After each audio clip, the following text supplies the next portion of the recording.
Alright, subscribers, back to another B. Richards Movie Corner. I was going to do Friday the 13th Part 3 and a two-part review discussion, but I think I was going to take just a break from doing the Friday the 13th series.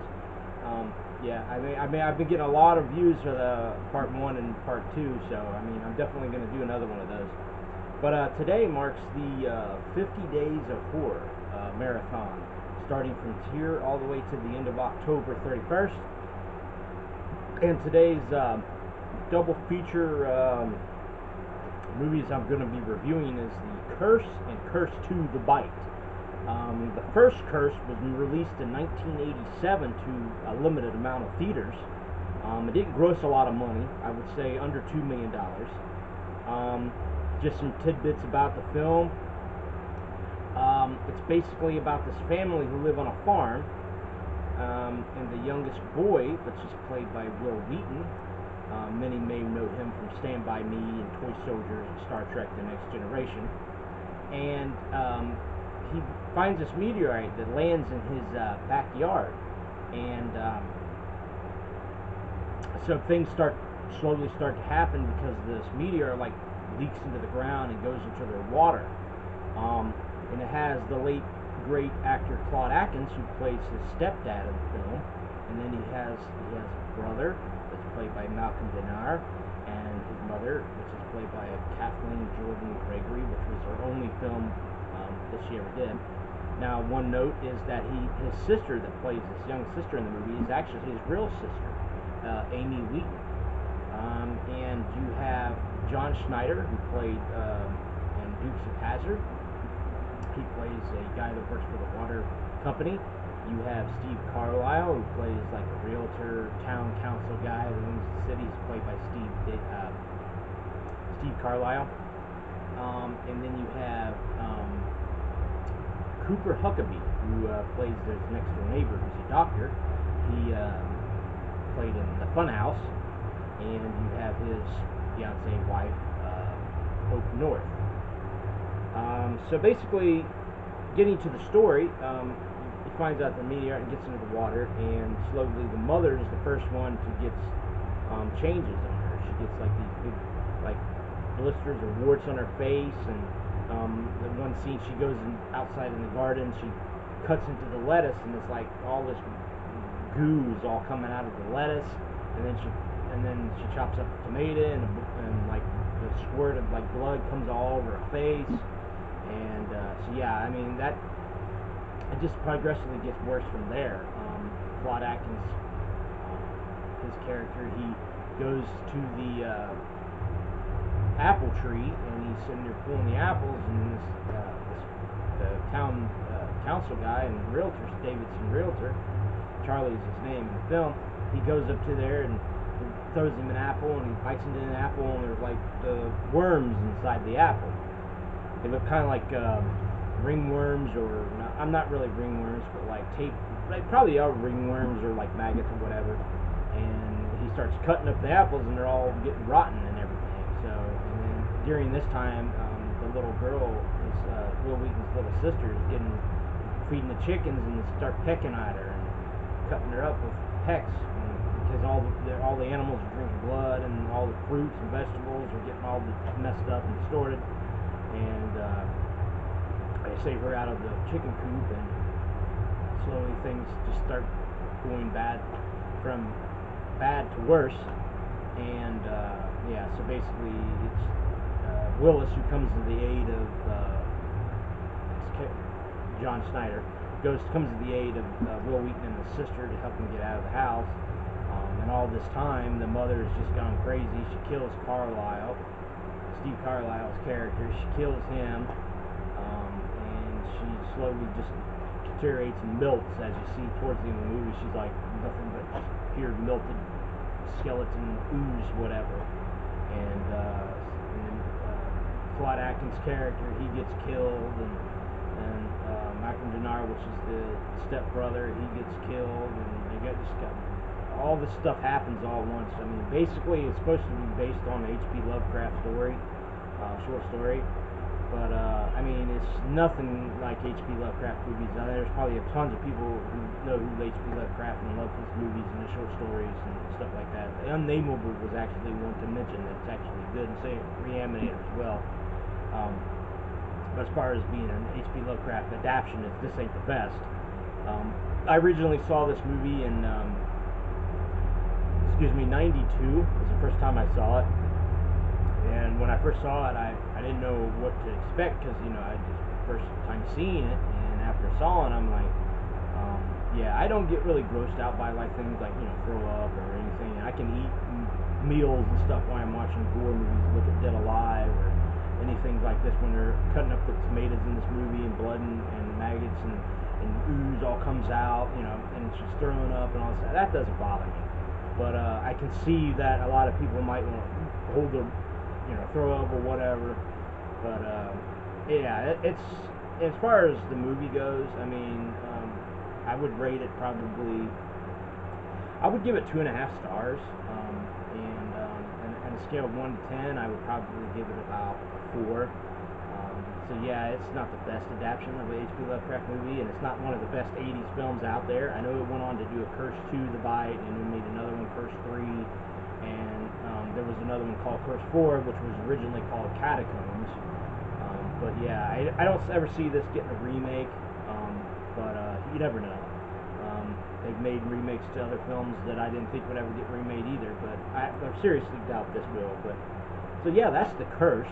Now the second movie for the 50 Days of Horror is Curse 2, The Bite.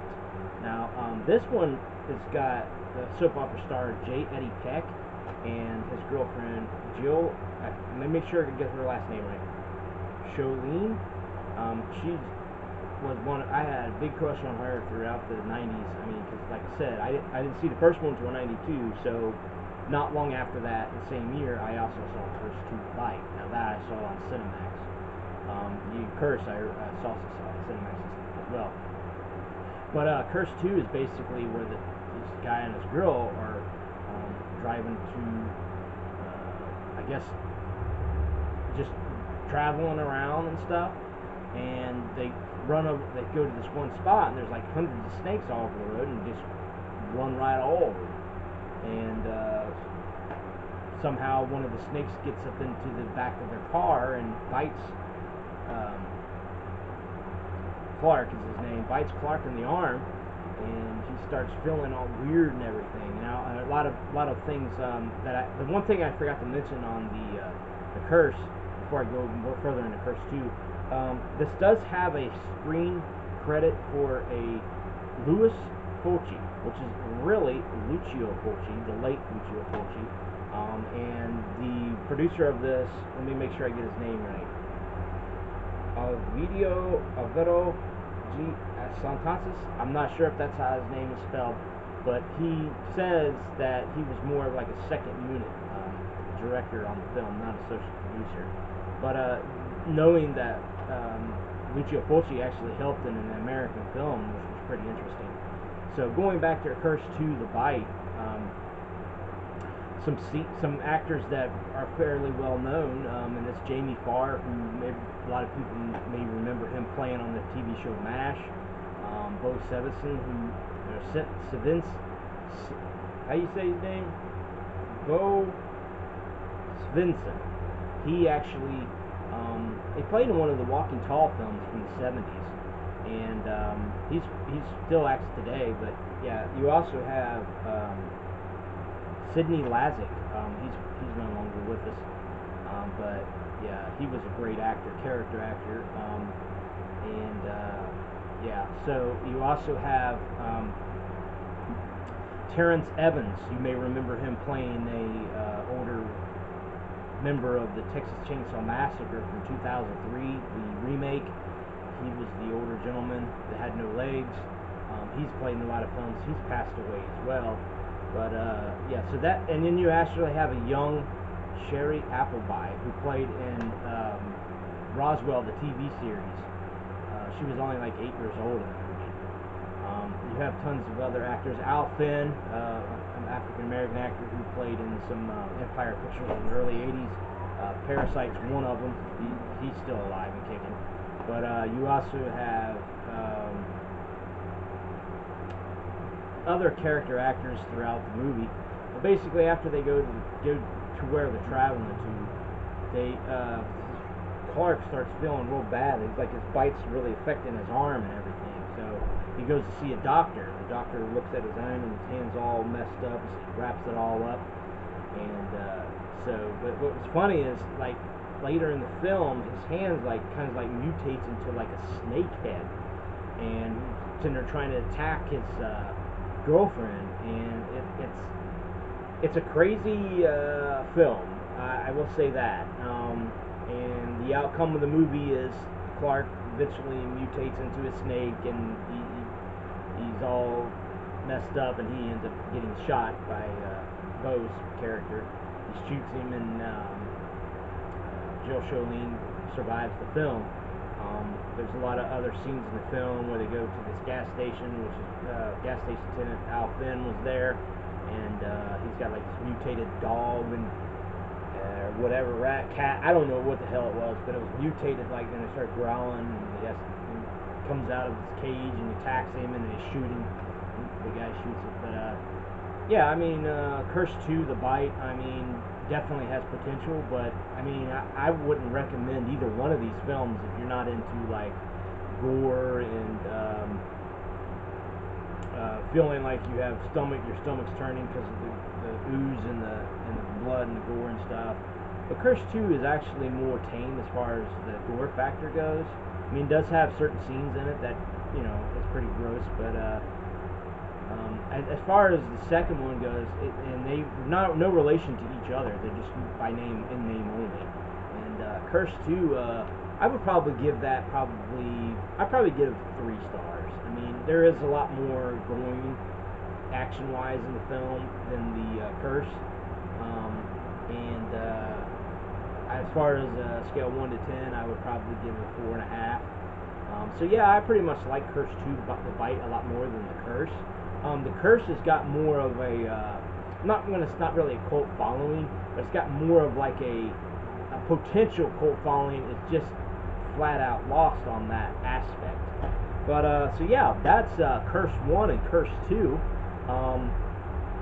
movie review, and also part of my day 1 of 50 Days of Horror. Now I'm going to try, I'm not sure if I can succeed, but I'm going to try to do a movie review, because I work Tuesday, Wednesday, and Thursday. I'm going to try to do a video on Tuesday, Wednesday, and Thursday. Do one movie and try to do it. If I can't, what I'll do is I'll try to do all the ones that I watched through those 3 days. I will do them like on Friday, Saturday, and Sunday. But so yeah, this is basically the end of this video. So if you haven't seen Curse and Curse 2, The Bite, I would definitely check it out. I do know this is available on Blu-ray, and if I did upgrade it to Blu-ray, it would be only to get Curse 2, The Bite. Now, I've heard a lot of restoration problems with the Blu-ray, but I mean, having the first Curse is not a problem. It's not a curse if you want to go that route. But yeah, so I hope you enjoyed this movie review. This is Season 2, Episode 8. I'm going to do 2 more of the movie reviews for Season 2 and then start Season 3. But this is Day 1 of 50 Days of Horror Marathon. Or should I say, 50 Days of Halloween Horror Marathon. Thank you for subscribing, and I'll have a good week, and you have a good week, and I'll catch you on the next one.